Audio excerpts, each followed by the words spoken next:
Hoje tive uma sensação muito gostosa aqui na reunião.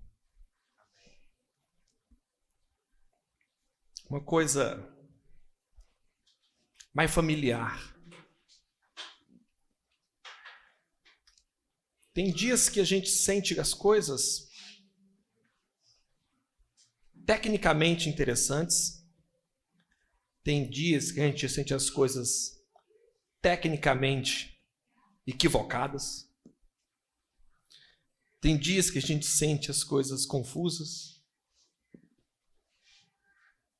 Mas hoje eu senti a coisa familiar. Acho que foi a história do Júnior no meio. Deixou a coisa familiar. Coisa de casa. A sensação que eu tive hoje nesse culto foi aquelas reuniões que a gente tinha quando abri nossa casa para fazer aquele círculo de oração. Aí a gente ficava orando e cantando. Aí hora chegava um menino. Aí hora alguém passa com café. Hora alguém... Mas a gente está ali, em casa, orando. É tudo perfeito e imperfeito ao mesmo tempo. Mas a imperfeição e a perfeição daquilo é porque é legítimo, não é porque é técnico. E hoje eu senti isso aqui na reunião. Uma coisa caseira, uma coisa de casa mesmo. E eu fico feliz por isso. E eu espero que vocês que estão aqui hoje tenham sentido coisas boas nessa reunião até aqui. Mas vai ver que a minha sensação tem a ver com o meu olhar. Vai ver que de repente ninguém sentiu nada disso. As minhas filhas, uma empreendedora e outra consumidora. Né? Isso aqui é desde ontem que elas estão assim. Uma vendendo, outra gastando. Mas hoje essa aqui ela pegou o ímpeto da empreendedora, saiu vendendo o que comprou ontem. Então também tem isso também. Então eu fico feliz. Fico feliz. A sensação hoje foi nisso, quando eu parei ali para conversar com o Manuel, toquei no filhinho dele. Quando eu passei ali pela Denise, toquei no filhinho.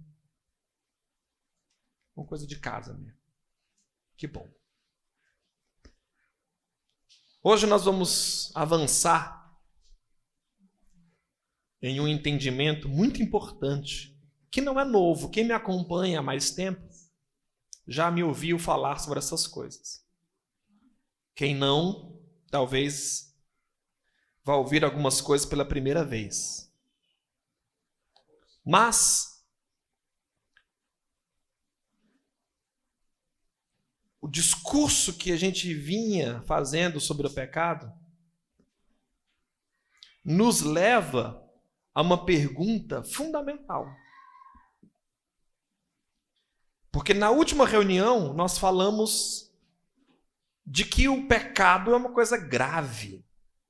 Que o pecado ato, ou seja, que aquela atitude egoísta do homem e suas consequências é gravíssimo. Tem resultados drásticos que nós não precisamos ir muito longe para percebê-lo. E aí quando você se depara com um mundo marcado pelo pecado, dividido e destruído pelo mesmo pecado, a pergunta pelo sentido da vida, a pergunta pelo propósito da existência, salta. A maioria das pessoas que não acreditam em Deus, ou melhor, que acreditam que Deus não existe, que é diferente, né? Uma coisa é não acreditar em Deus. Outra coisa é acreditar que Deus não existe. Porque não acreditar em Deus é quase aquele ser magoado, né? Tipo, o parceiro traído. Foi traído e ele não acredita mais na pessoa. Não quer dizer que ela não exista. E o acreditar que não existe é do campo da fé. O indivíduo, para ser ateu, ele precisa de muita fé. Tal qual o teísta, o fideísta. Né? Ele precisa acreditar naquilo que está defendendo.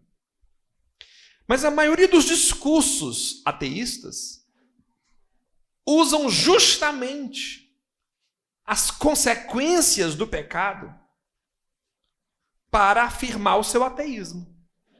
Isso não é recente, não, sabe? Apesar do ateísmo bem desenvolvido ser uma característica do nosso tempo, da modernidade para cá, mas as raízes do ateísmo é muito antiga. Lá no período helenista, antes de Cristo, Epicuro, que não era um ateu, já havia estabelecido um princípio filosófico que colocava a ideia de Deus em suspeita, ao justamente pontuar a presença do mal no mundo. O mal no mundo seria, para esses filósofos, uma clara evidência de que ou Deus não é bom, ou não é poderoso. Porque se ele for bom e poderoso e o mal existir, não faria sentido lógico para esses filósofos. E essa concepção do mal, ou melhor, a percepção do mal, é o que afeta a maioria das mentes que começam a perceber que os discursos religiosos, que os discursos do sentido não combinam muito e eles abandonam qualquer experiência religiosa ou qualquer ideia de Deus. Porque eles dizem, pai, num mundo como esse nosso, onde é que está Deus? Deus não existe. O próprio salmista já havia declarado isso quando disse, Senhor, se tu não me abençoares, os outros dirão, onde está o teu Deus? Porque essa é a percepção dos que não creem, de que o mal é uma denúncia contra toda a ordem de sentido. Que o mal é uma denúncia contra toda a ordem de sentido. Aí o que acontece? Quando o pecado está por nós experimentado, e não só a nível individual, mas a nível social e coletivo, a ideia de estamos fazendo o que aqui? Para que raio existimos? Será que há algum sentido na vida? Fica mais latente. Até a nível individual, às vezes que você mais questionou o sentido da sua vida, provavelmente foi justamente em um momento onde a dor dilacerou você. O Júnior mesmo aqui contando sua história, ele usou a seguinte expressão, num certo momento de sua aflição, ele disse, Deus, tu me abandonaste, tu me ignoraste, tu me esqueceu? A maioria de nós vai justamente no momento do efeito trágico do pecado questionar o sentido. Então, nós teríamos que falar sobre o sentido da existência. Afinal, nós estamos fazendo o que aqui? Uma vez que falamos em 3 reuniões seguidas sobre o pecado e, por fim, a consequência trágica dele. Então, para a gente entender o que eu quero dizer com a evolução do homem e a resposta para a pergunta, afinal, o que estamos fazendo aqui, vamos voltar ao livro que eu estou usando como base para todas essas reflexões, desde a primeira reunião sobre o pecado, que é a história de Gênesis. Vamos lá abrir em Gênesis, capítulo 1, e a gente vai seguir em diante. Então me acompanha aí, que hoje nós vamos fazer uma pequena viagem bíblica. Hoje nós faremos dessa pregação uma espécie de escola bíblica dominical.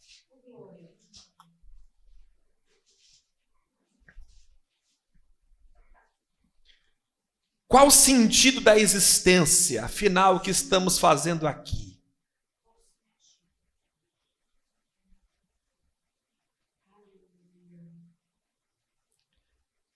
No princípio, criou Deus o céu e a terra.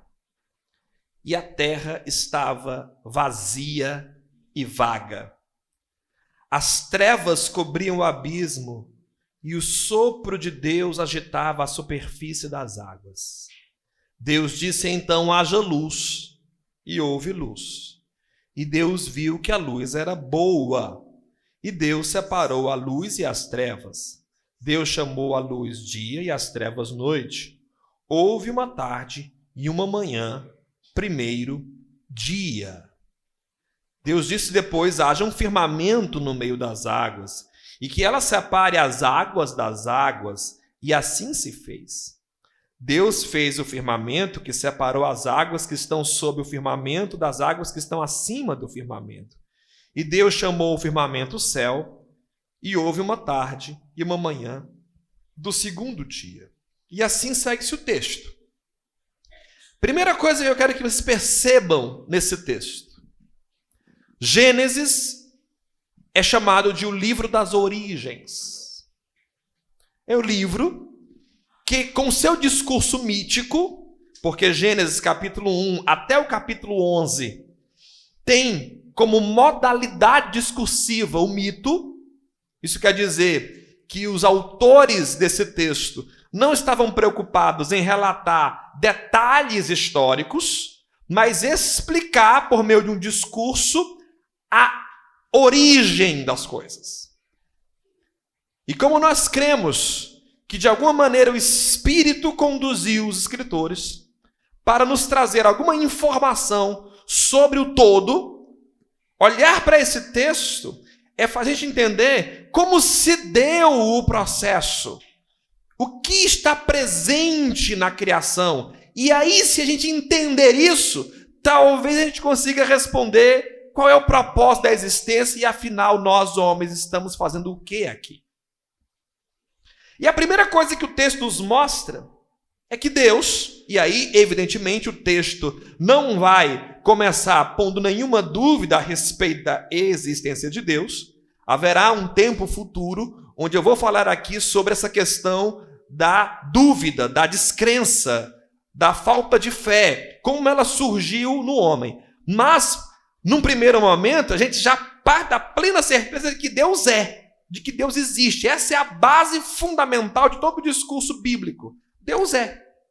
Antes de todas as coisas, há Deus. Porque Deus, até do ponto de vista filosófico, sem nenhum princípio de fé, sem nenhuma necessidade de revelação, Deus é por conceito, aquilo que não pode não ser.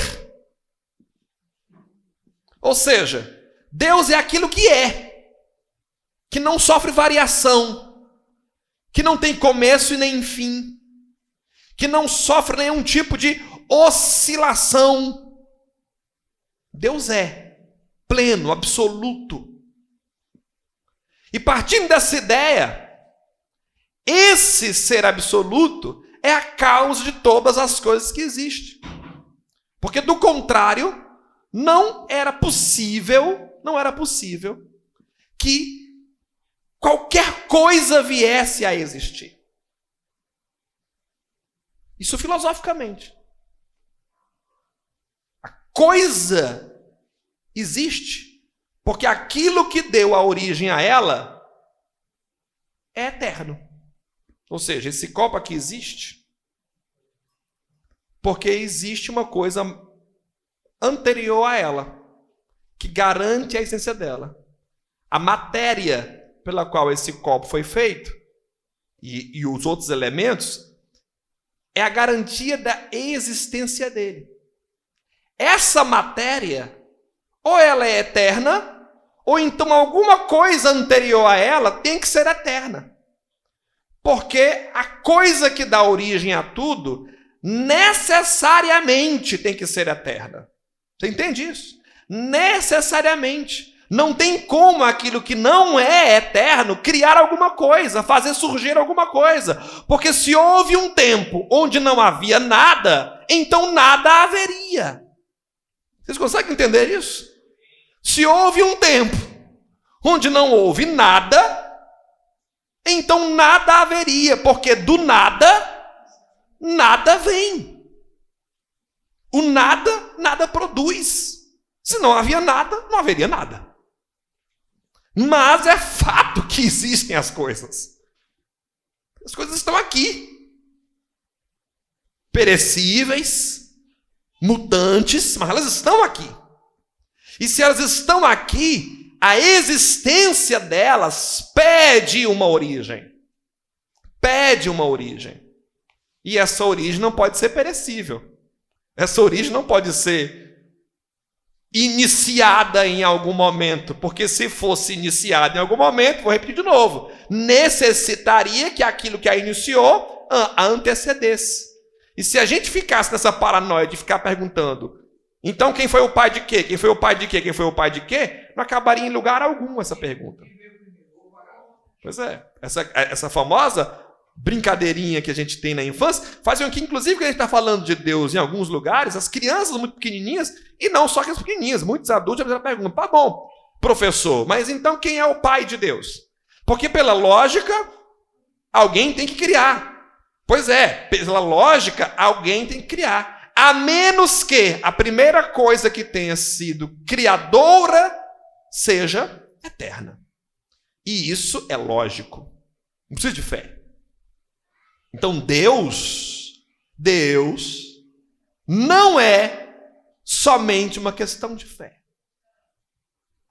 Deus está manifesto na natureza. E nós não precisamos da fé para honrá-lo. E é por isso que todos os homens são indesculpáveis. Porque aquilo que de Deus tem que ser manifesto na natureza está manifestado e acessado por todos os homens por meio de sua razão. Isso foi o que Paulo disse, inclusive, na carta aos Romanos. O que de Deus se sabe está manifesto. A natureza mostra que Deus é necessário. Deus é necessário. E esse ser necessário, ele cria. Ora, se existe um Deus que é eterno e cria, aquilo que vai ser criado por esse ser que é eterno, carregará o seu sinal, carregará aquilo que mostrará algo do Criador. Aqui, nesta obra, está algo do seu Criador. Aqui neste livro está algo do seu Criador. Em cada coisa criada está algo do seu Criador. Nós, na nossa ignorância, não sabemos exatamente o que está impregnado na coisa do seu Criador. Mas, evidentemente, com um pouco de empenho e ao perceber um conjunto de obras de um sujeito, nós começamos a perceber a marca dele naquilo que ele cria. Não é à toa que se você viajar pelo mundo inteiro e ver uma obra oval, arquitetônica, você vai lembrar de quem? Do Niemeyer. Porque onde esse sujeito passou, essa marca dele, desses arcos, dessas coisas ovais, desses círculos, está presente. Qualquer obra espalhada pelo mundo. Porque vem a marca. Vem a marca. Se você olha para um determinado pintor, você consegue identificar a diferença clara de um Monet para um Picasso. Mas por quê? Porque você viu vários quadros. Não é porque você viu um. Se você visse um e não soubesse, era menos que nada. Mas no conjunto da obra, você percebe o autor. Então, no conjunto da obra espiritual, no conjunto da obra da criação, revela-se o autor. Revela-se o autor. E aí o texto bíblico nos ajuda a entender um pouco o que tem de sinal nessa obra. E a primeira coisa que a gente percebe é que Deus é um artista impecável em sua obra. É um artista perfeccionista.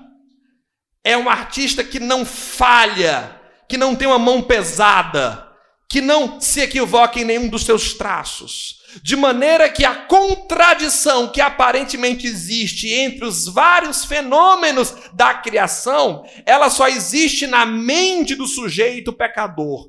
Um sujeito que já tiver ampliado o seu entendimento para a categoria da espiritualidade, perceberá que não há a menor contradição entre nenhum dos fenômenos criados. Ou seja, não há contradição entre ciência e espiritualidade, não há contradição entre filosofia e teologia, não há contradição entre materialismo e espiritualidade.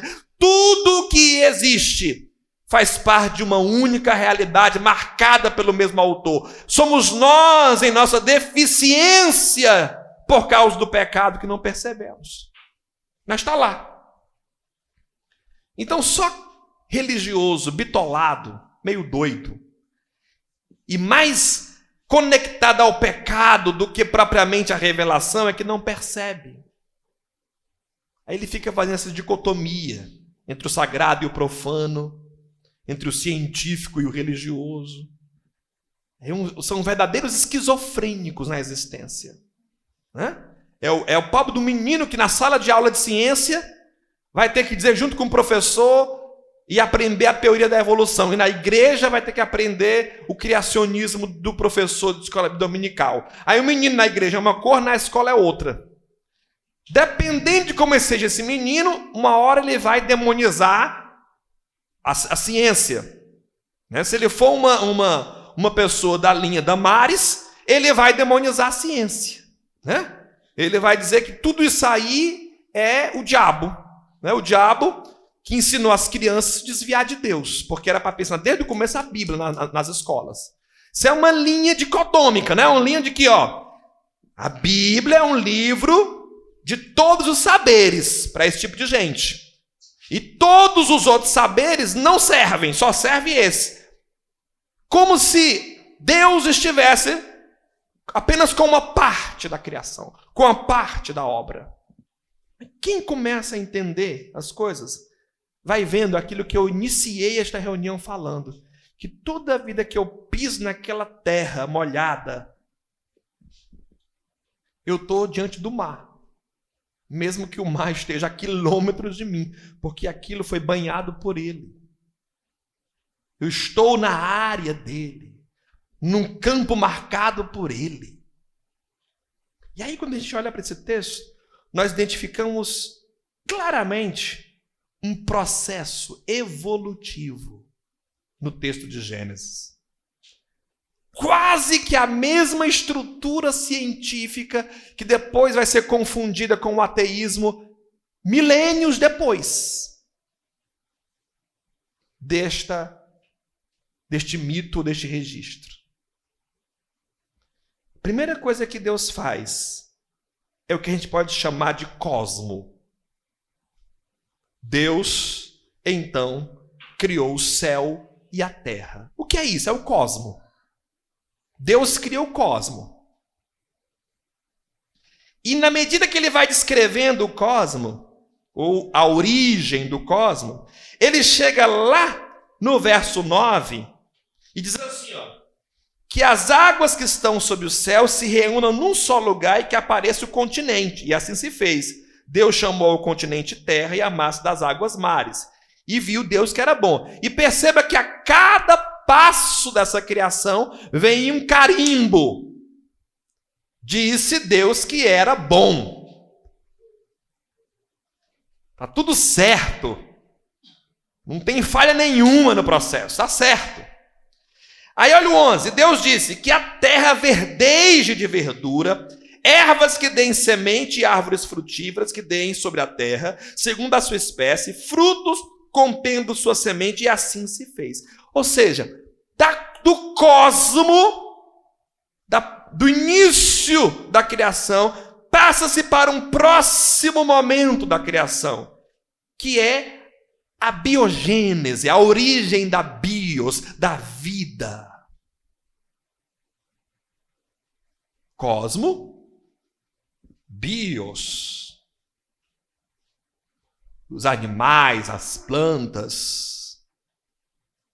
Depois que já está fervilhando de bios na existência, surgem os seres que vão se apropriar dessa bios para existir. No verso 20 diz que fervilham as águas seres vivos, voem acima da terra aves do firmamento do céu. E assim Deus fez toda espécie de bicho. Olha que maravilha.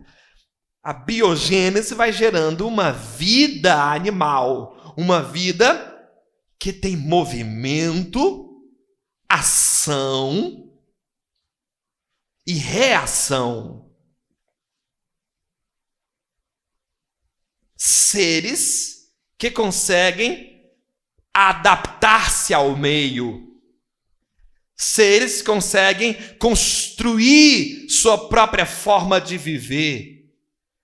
Estava surgindo nesse processo criativo aquilo que a gente pode chamar de consciência animal, que é a capacidade de se acoplar ao todo, mesmo que não tenham uma consciência de acoplação.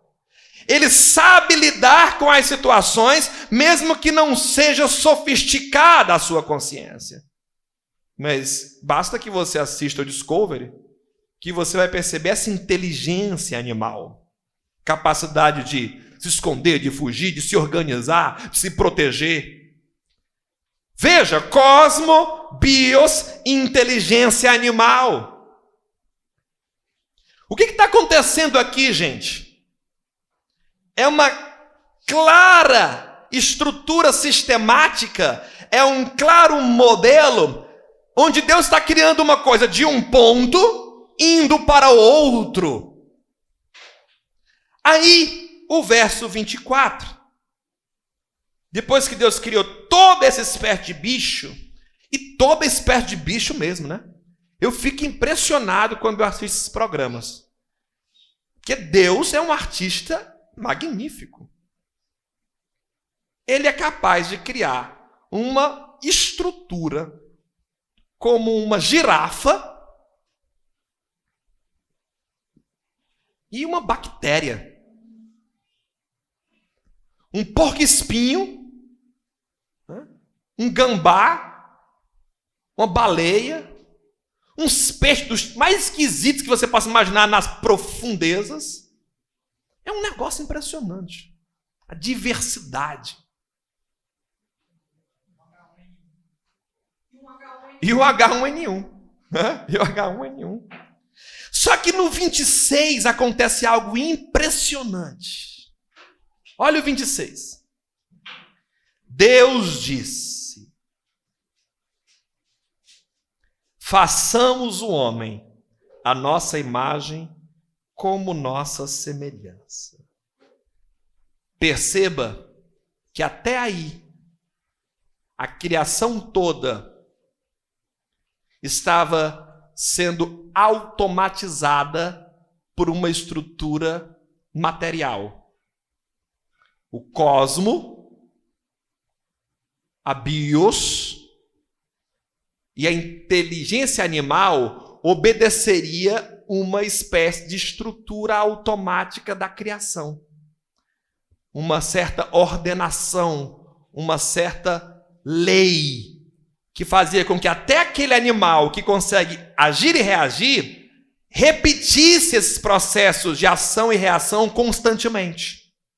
Era uma inteligência, evidentemente que um animal é mais inteligente do que uma árvore, que não conseguirá sair de sua condição fixa de estar e não poderá, por exemplo, enfrentar um madeireiro que venha cortá-la fugindo, como é capaz, por exemplo, um outro bicho. Mas ainda assim, a ação desse animal é limitada. Só que não é só limitada por causa de sua condição intelectual. Uma vez que não há intelecto no bicho, há apenas essa estrutura que eu chamei de consciência animal que permite ele adaptar-se e reagir ao meio. O que vem agora, como processo, obedece uma outra lógica, porque o próprio modelo de criação dessa próxima coisa refere-se a algo que é chamado de imagem e semelhança de Deus. Preste bem atenção. Aí ele diz que domine sobre os peixes do mar, as aves do céu e toda a natureza, que domine, que tenha a condição de exercer sobre a natureza um olhar. Escute só. Tem gente que acha que domínio aqui é uma espécie de controle que colocou o homem como superior ao resto da natureza. Essa foi uma concepção muito comum na Idade Moderna. Principalmente depois do século XVIII, quando o humanismo exaltou o homem acima de todas as coisas. Então essa concepção da ciência moderna que faz o homem ser dono da natureza e fazer o bem que quiser com ela, ou o mal que quiser com ela, ficou na cabeça de muita gente. A natureza tem que me servir. Mas o que realmente está diferenciando aqui este homem do resto da natureza não é necessariamente uma espécie de domínio, de controle, mas de uma percepção. O homem perceberia a natureza. O homem veria a natureza. O homem compreenderia a natureza. E mais do que qualquer outro ser, por perceber essa natureza, ele poderia agir diante dela. E não só diante dela como uma reação que os outros tinham, mas a favor dela ou contra ela. No entanto, se tudo que Deus fez é bom, evidentemente que o homem que está sendo criado não está sendo criado para fazer o mal, mas para exercer o bem consciente diante desta natureza posta. Por isso, façamos o homem a nossa imagem e semelhança. Nascia aqui a chamada consciência.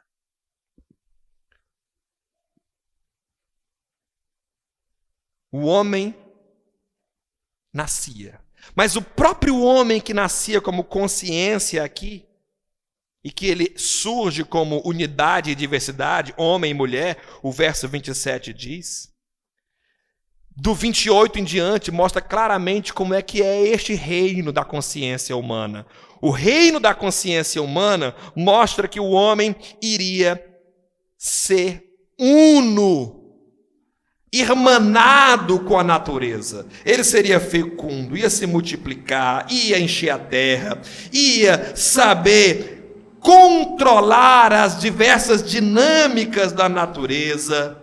Ele iria dar nome a todas as coisas.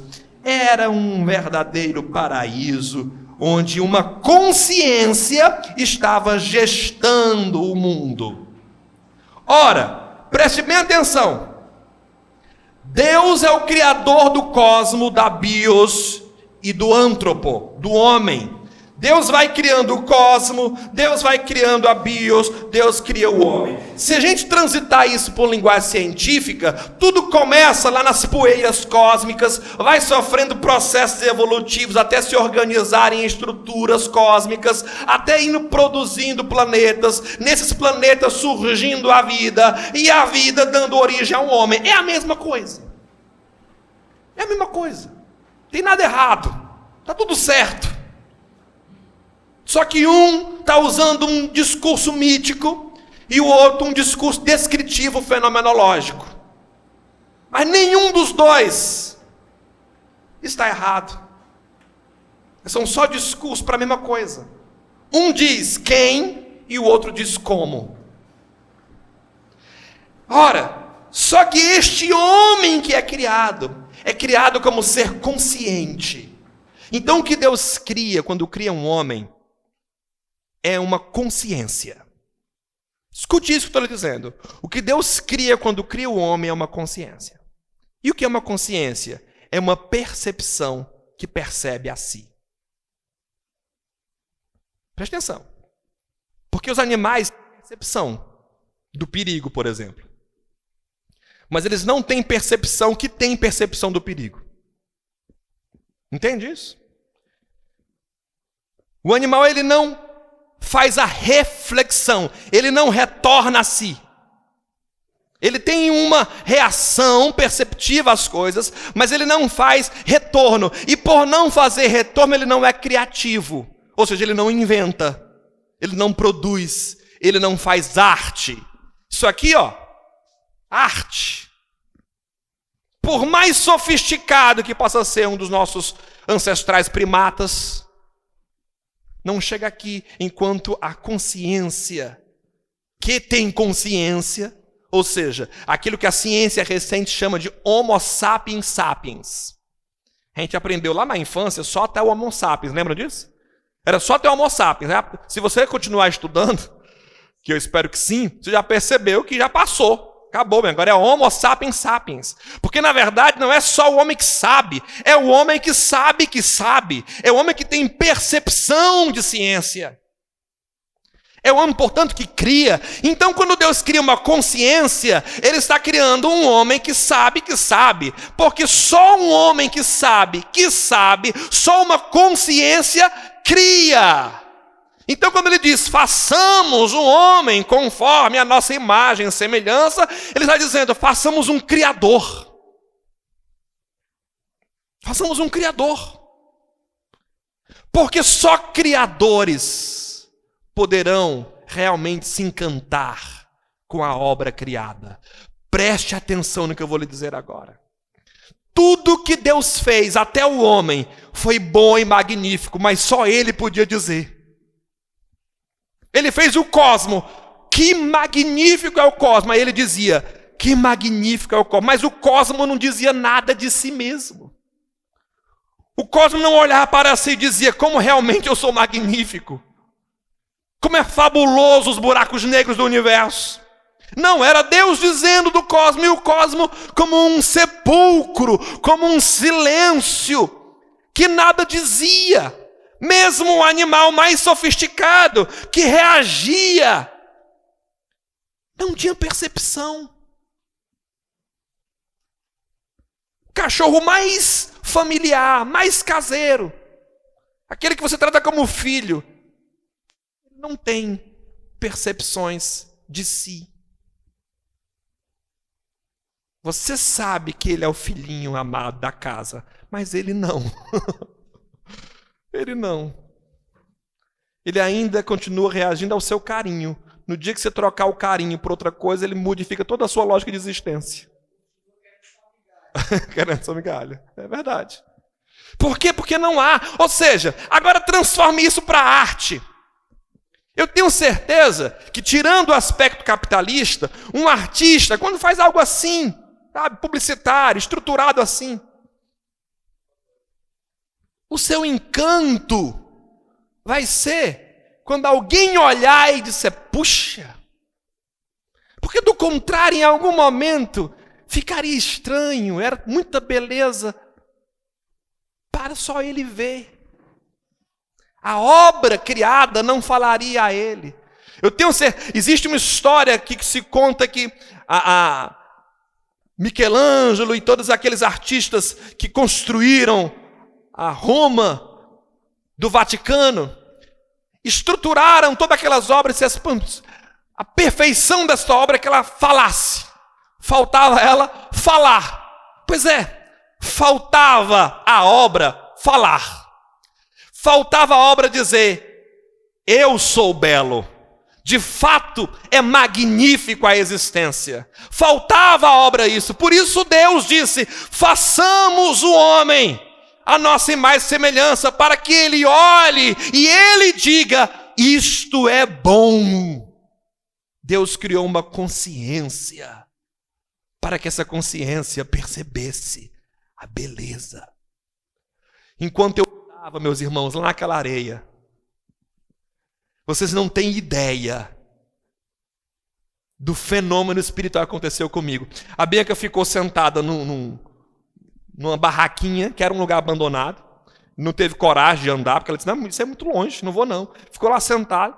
E eu andei tanto, que quando eu olhei para trás, eu só via a barraquinha, não dava para ver mais bem ninguém, de longe. Era um verdadeiro deserto, que eu supunha que era aquela beirada da praia. E na verdade era. Mas era tão longe onde o mar estava, que num certo momento eu, com aquela areia molhada, parado, comecei a ter uma euforia de simplesmente perceber aquilo. Naquele instante eu disse: obrigado, Senhor, porque eu fui escolhido, criado para perceber o belo, para simplesmente estar aqui agora e ver e sentir o que eu estou sentindo. Isso é magnífico. E se amanhã eu morrer, terá valido a pena ter percebido isso. Porque o Davi, obra escultural magnífica, é realmente magnífica, mas que pena, ela vai poder se deteriorar com o tempo e jamais poderá fazer a grandeza de dizer: eu sou magnífico. Por isso Deus cria uma consciência. E essa consciência é criativa. Por isso no verso 28 em diante você tem um sujeito gestando o mundo. Porque uma consciência deve gestar o mundo, deve governar o mundo. Tem que ser como Deus. Se Deus é o criador, o homem agora é o gestor. E é gestor porque ele é a semelhança de Deus. Ele percebe o belo. Só que o mais interessante, essa história do capítulo 1, no capítulo 3, vem a ideia, então, do pecado, que a gente já falou aqui um pouco. No capítulo 3, você percebe que esse homem, ser consciente, ainda estava no estágio de ingenuidade. Era uma consciência primitiva. Porque no capítulo 3, o homem dotado de consciência vai perceber aquilo que só uma consciência percebe: que ele é capaz de criar, de decidir, de inventar, de transgredir, de fazer o que quiser. Ele foi criado para isso. Ele foi criado para ser consciente. Mas consciente de quê? Consciente do belo, do bom, do magnífico. Só que essa consciência se depara com uma outra estrutura que leva o homem ao que a gente chama de pecado-ato. Porque quando ele percebe que ele pode criar, ele decide criar a revelia. Ele decide criar sem Deus. Ele decide criar sem mais a origem. E decide ele ser a origem absoluta do que vai vir ser. E assim ele come da árvore do conhecimento do bem e do mal. E quando ele come da árvore do conhecimento do bem e do mal, ele dá um outro salto. Só que agora, um salto movido pela decisão da consciência. Esse salto tira ele da chamada consciência primitiva ingênua para uma consciência transgressora, para uma consciência que tem percepção, que cortou laços, para uma consciência que tem percepção de que existe agora um caminho para a direita e para a esquerda, para o bem e para o mal, porque se tudo que Deus fez é bom, então há também o mal. Há também o outro. Há também uma outra possibilidade de eu reverter essa imagem, destruí-la. Há isso. Há. E esse sujeito, enquanto ser de consciência em pecado ato, começa a sofrer na vida as consequências desse pecado. E aí nós falamos isso aqui. A consciência desse pecado leva esse sujeito a ser um criador. E a primeira coisa que o homem cria são as suas estruturas sociais, que em breve nós falaremos sobre isso. Mas o homem vai criando o seu mecanismo de vivência. Ele agora que é o Criador, ele não precisa mais do Jardim do Éden. Ele não precisa mais de Deus. Ele precisa daquele que vai vir dele. Ele precisa da sua própria criação. Organizar a sociedade, dominar os animais, criar seus currais, criar suas armas, criar sua estrutura. Ele é agora o Criador. Ele é o originador de uma nova realidade. E assim ele foi. Assim ele foi. Sabe o que é interessante disso? É que Deus não impediu o homem ir para esse caminho. Por quê? Qual era o propósito? Quando Deus criou o homem consciente, ele sabia, evidentemente, que o caminho da consciência passa pela transgressão. Quando Deus cria o homem, ele sabe que o caminho da consciência passa pela transgressão. E ele só tinha duas possibilidades. Ou continuar eternamente criando e dizendo sozinho, isso é bom. Ou criar um à sua imagem e semelhança, que pudesse um dia dizer com ele, isso é bom. Mas para isso, ele abriria o campo da criação de um outro. E a criação de um outro podia ser em revelia a ele. Podia ser contrário a ele. Mas Deus quis. Deus quis. E o mais interessante é que quando o homem peca, olha o verso 20 do capítulo 3. Quando o homem peca, e já sobre eles tinham sido anunciados os castigos, o homem chama sua mulher de Eva, por ser mãe de todos os viventes. Percebe que Eva é um nome dado depois de todo o relato. Eva não é um nome anterior, Eva é um nome posterior a todo o relato. Por quê? Já aqui está no campo da criação. Deus deu uma mulher ao homem e tinha feito homem e mulher comunidade. Agora o homem criador já estabelece sua supremacia.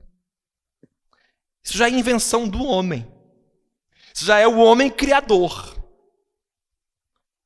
Não é mais a invenção divina.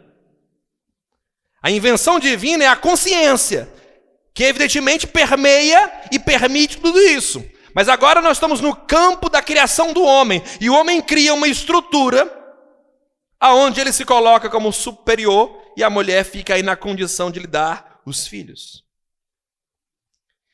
Aí esse homem, que já está nas portas do paraíso, mas ainda nele, tem de Deus a seguinte questão.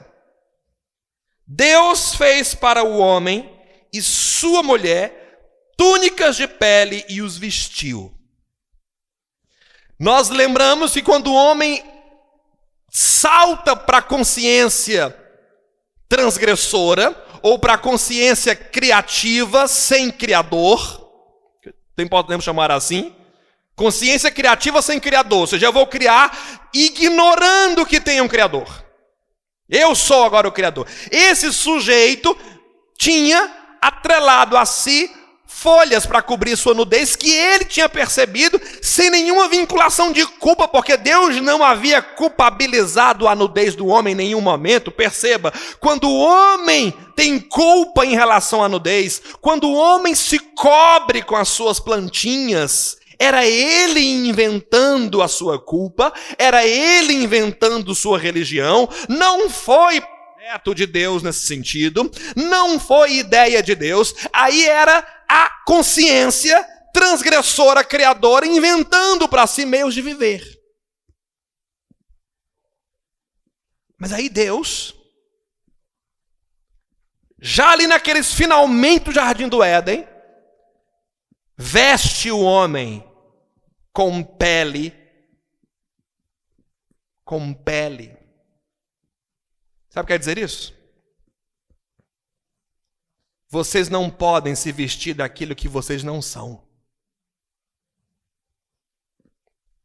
Vocês devem se vestir do que vocês são. E vocês são pele. Eu vou restituir a vocês o que vocês perderam. Mas isso aqui é só um sinal. Porque para restituir o que vocês perderam, a consciência de vocês vai ter que saltar de novo em evolução. Ela vai ter que sair do campo da consciência criadora, transgressora, para uma consciência reconciliada, criadora. Mas eu vou ensinar a vocês o caminho para vocês voltarem a se vestir com vocês mesmos, com pele. E para isso eu vou fazer o seguinte: vou expulsar vocês do paraíso, para que vocês não comam da árvore da vida. Preste atenção no jogo que está aqui proposto. Para que vocês não comam da árvore da vida. Sinal que o homem não tinha comido ainda.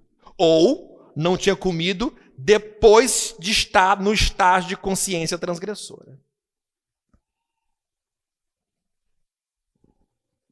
E por que ele faz isso? Preste bem atenção. O texto diz, verso 22. Depois disse Yahvé Deus: se o homem já é como um de nós. Como assim?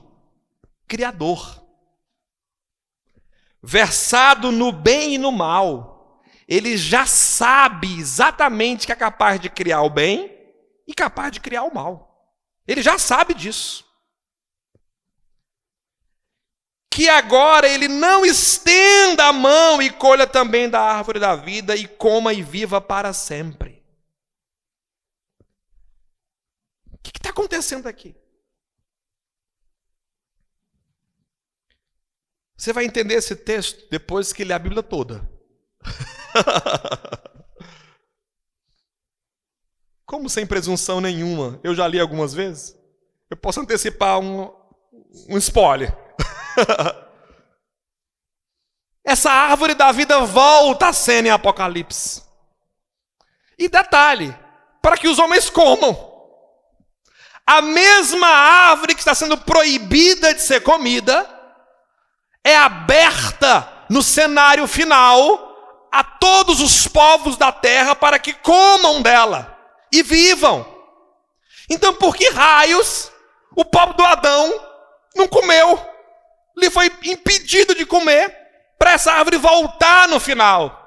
Porque, evidentemente, o povo que chega no final para comer é o povo que saltou de consciência, que estabeleceu uma nova consciência, que evoluiu a um estágio de consciência reconciliada, de maneira que quando eles comerem da árvore da vida, eles eternizarão a reconciliação. E o que estava presente aqui era um Adão repartido, recortado, viciado em egoísmo, mau, e se ele comesse daquilo, ele se infernizaria para sempre e destruiria o propósito de sua existência, que era ser divino, eterno e bom.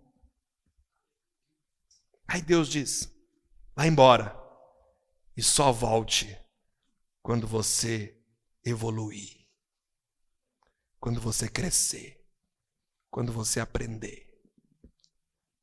Que eu vou estar aqui sentado na varanda, esperando você voltar, para matar um cordeiro, tomar um bom vinho e me alegrar com você.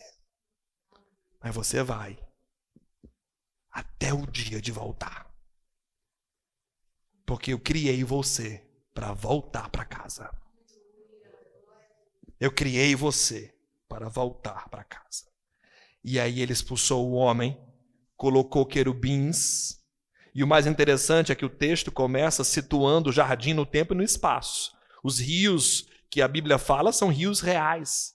Mas esse lugar aqui impossível não existe historicamente e nem geograficamente. Então é uma mistura de mítico com real para mostrar que Deus está em tudo. No biogênese, no cosmogênese, no antropogênese. Em todas as origens Deus está presente. Nos mostrando que há sempre mais. Mas olha o que é interessante. No capítulo 4, Caim e Abel começam a jornada humana fora do paraíso. E como é a jornada fora humana do paraíso? Uma jornada de escolhas. Uma jornada de escolhas. A jornada humana fora do paraíso é uma jornada de escolhas sempre entre o bem e o mal. Ou entre a soberba e a humildade. Porque Deus rejeita a oferta de Caim, porque é símbolo de soberba. E Deus aceita a oferta de Abel, porque é símbolo de humildade. O que está proposto então na jornada dos homens? Um caminho de soberba e um caminho de humildade. Mas olha o mais interessante, Deus agora vai ficar lá no lugar dele, sentado na sua varanda de pai, esperando que a consciência evolua. E enviando a esse sujeito mecanismos para que ele consiga evoluir. Mas jamais vai interferir no processo evolutivo desse sujeito, porque consciência precisa ser autogerada. Porque se não for autogerada, não é consciência. Então o sujeito que volta é um sujeito que realmente gerou em si a reconciliação. E não porque Deus impôs a ele reconciliação. Aí observe, veja só o verso que Deus fala com Caim, depois que ele se agrada de Abel e não de Caim. Caim fica zangado, porque em geral, gente soberba fica com ódio quando você descobre a soberba dela. Tem coisa que mais irrita quando a gente está errado do que alguém dizer assim, cala sua boca, diminua sua boca, né? A gente está gritando, cala sua boca, pronto, a gente grita mais ainda. Não tem nada que incomode mais um sujeito que está em estágio de soberba plena do que alguém tentar impedi-lo de ser soberbo. É ou não é? Meu amigo, tentar impedir um soberbo de ser soberbo é levar na cara. E feio. E aí, Caim ficou zangado. Aí olha como é que Deus chega para Caim. Jornada dos homens. Caim. Versículo 6 do capítulo 4. Por que estás irritado? Porra, tu erra e é tu que tá com raiva.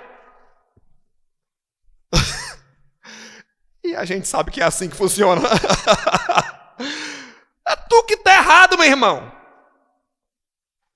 Tu está com o coração soberbo. E eu faço uma escolha simples, pelo bem, e tu fica com raiva. Tu deveria dizer, porra, eu tenho que mudar mesmo. Não, tu que está com raiva. Por que teu rosto está abatido?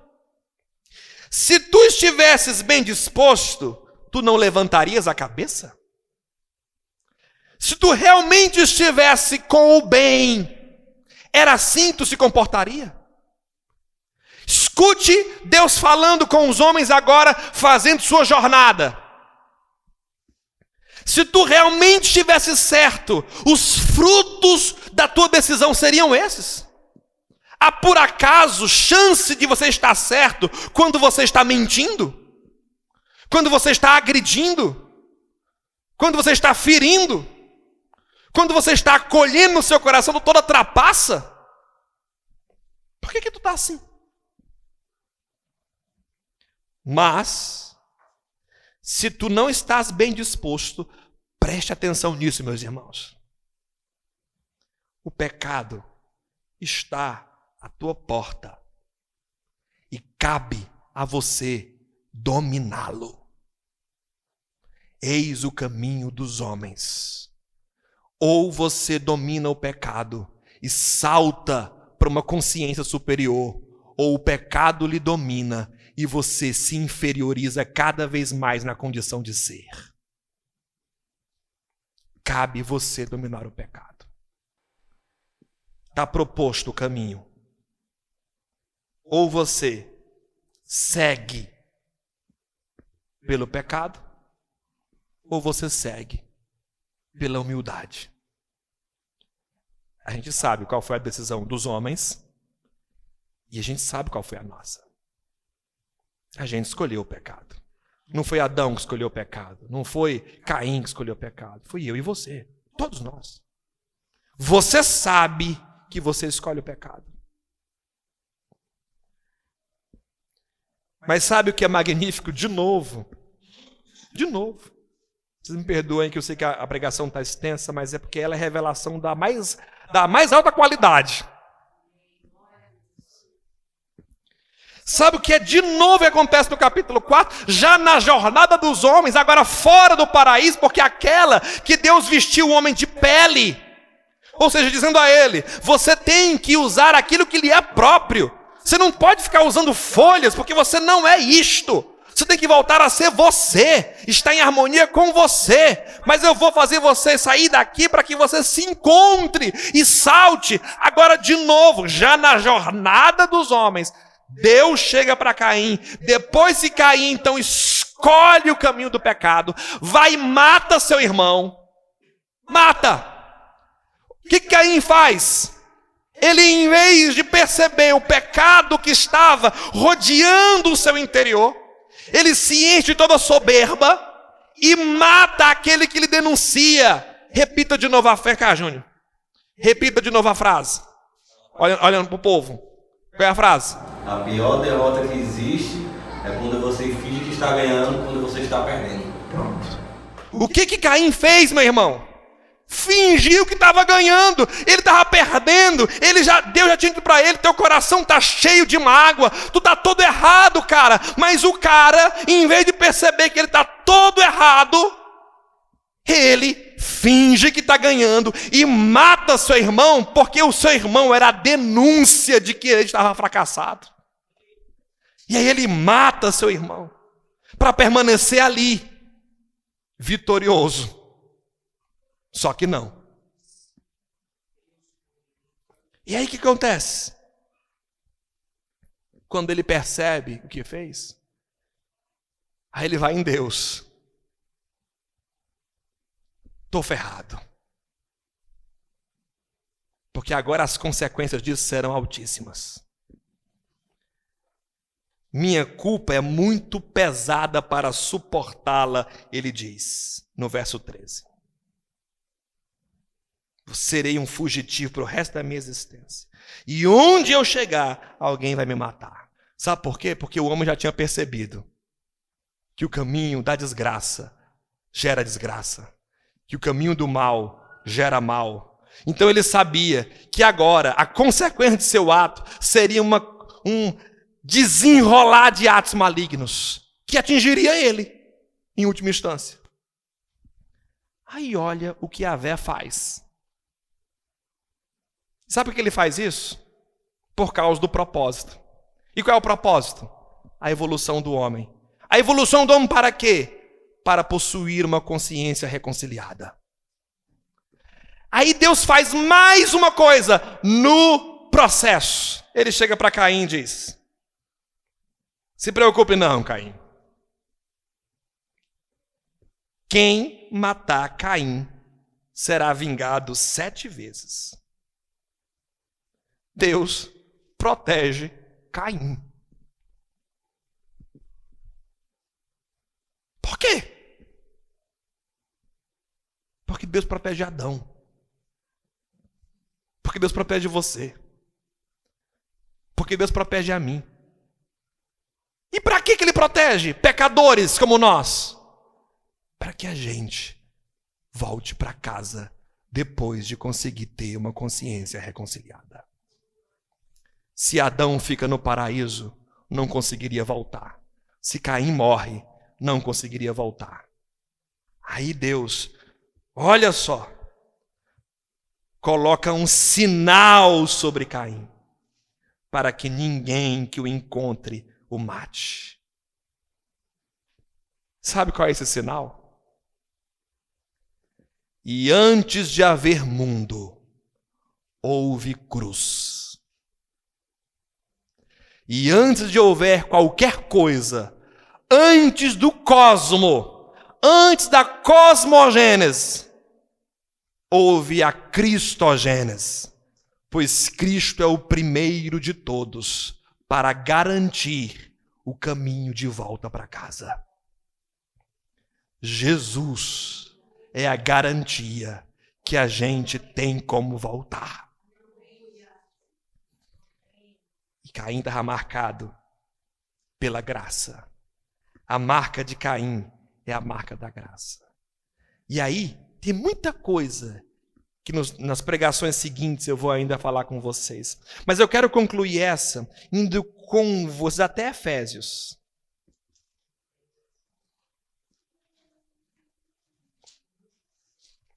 Efésios, capítulo 1.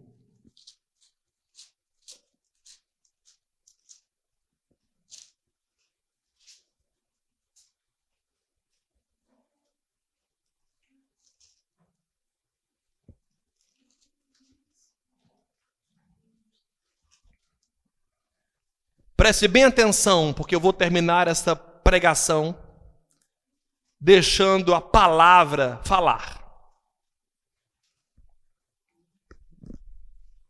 Afinal, o que estamos fazendo aqui? Aprendendo a voltar para casa. O que estamos fazendo aqui? Aprendendo a ser semelhante a Deus. O que estamos fazendo aqui? Aprendendo a ser eternos pelo bem e não pelo mal. E isso só será possível quando essa consciência brotar em nós por vir de nosso próprio caminhar. Mas Deus garantiu o caminho, e o caminho é Jesus. Mas Efésios resume a evolução do homem de uma maneira brilhante.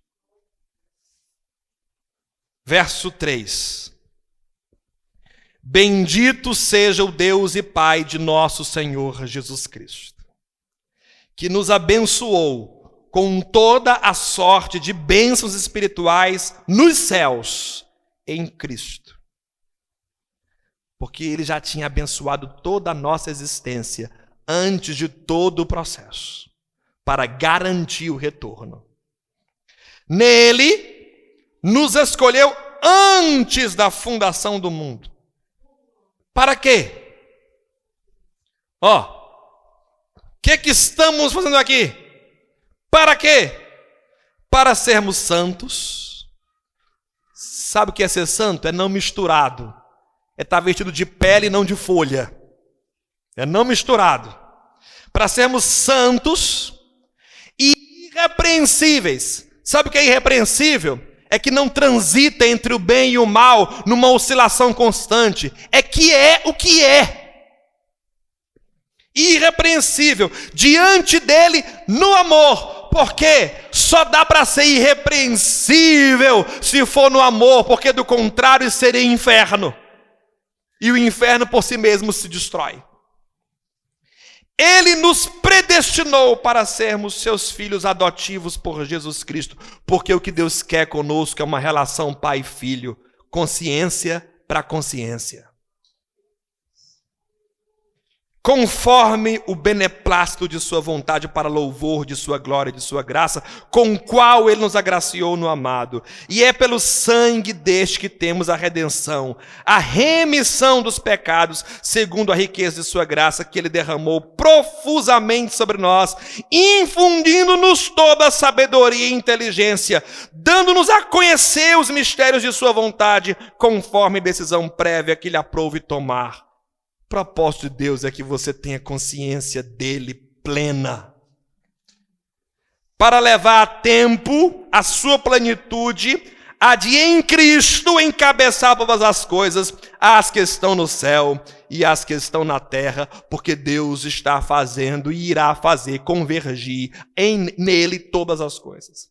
Nele, predestinados pelo propósito daquele que tudo opera segundo o conselho de sua vontade, fomos feitos sua herança, a fim de servirmos para louvor de sua glória. Nós, os que antes esperávamos em Cristo, nele também vós, tendo ouvido a palavra da verdade, o evangelho da vossa salvação, e nele tendo crido, foste selado pelo Espírito da promessa, o Espírito Santo, que é o penhor de nossa herança para a redenção do povo que ele adquiriu para louvor da sua glória. Agora preste atenção. Por isso também eu, ao ouvir a respeito de vossa fé no Senhor Jesus Cristo, para com os santos, não cesse da graça a Deus por vós. Pule para o verso 19. Qual é a extraordinária grandeza do poder para nós que cremos, conforme a ação do seu poder eficaz, que ele faz operar em Cristo, ressuscitando de entre os mortos e fazendo-se assentar à direita nos céus, muito acima de qualquer principado, autoridade, poder, soberania e de todo nome que se pode nomear. Olha onde é que Deus quer ele colocar. Olha para onde é que Deus quer levar. Mas você vai só poder sentar nesse trono se você tiver essa consciência plena, santa e irrepreensível, que teve que sair lá do Éden e passar pelo caminho da história até chegar nesse estágio de consciência. Ou seja, enquanto você não vencer o pecado, que é o fruto de uma consciência transgressora, você não conseguirá sentar-se nos lugares celestiais em Cristo. A vitória do pecado é a garantia que você se assentará com o Senhor nos lugares celestiais. Preste atenção no que eu disse. A vitória do pecado é a única chance que você tem de evoluir sua consciência. Enquanto você não vencer o pecado, você não evolui. Aí você pode dizer para mim, ixi, estava bom até agora, mas agora lascou. A casa caiu. É só lembrar da principal frase da pregação passada. Qual foi a principal frase da pregação passada? O amor é o antídoto do pecado. Quer evoluir, meu irmão? Ame. E você vencerá o pecado. E você vencerá o pecado. Em breve, nós falaremos mais sobre essa jornada do homem. Na escolha que ele fez e nos processos que pode conduzir ele, tanto para a sua condenação, quanto para a sua plenitude de uma consciência reconciliada. Mas por ora, o que você tem que entender é que não tem nada fora do plano de Deus. Deus não queria exatamente o primeiro Adão. Ele quer você. Porque o primeiro Adão é apenas início, gênese do que ele realmente quer. E o que ele quer é o novo Adão, que está significado e planificado em Cristo, que é o novo Adão. E quem é Cristo? Cristo é aquele que veio ao mundo em carne de pecado, mas não pecou. E vencendo o pecado na carne, se fez Senhor. E abriu para nós um caminho para que a gente vença o pecado na carne. E o único jeito de vencer o pecado na carne é amando. Porque o amor cobre multidão de pecado e faz o sujeito constrangido por ele não querer mais pecar. Vamos ficar de pé.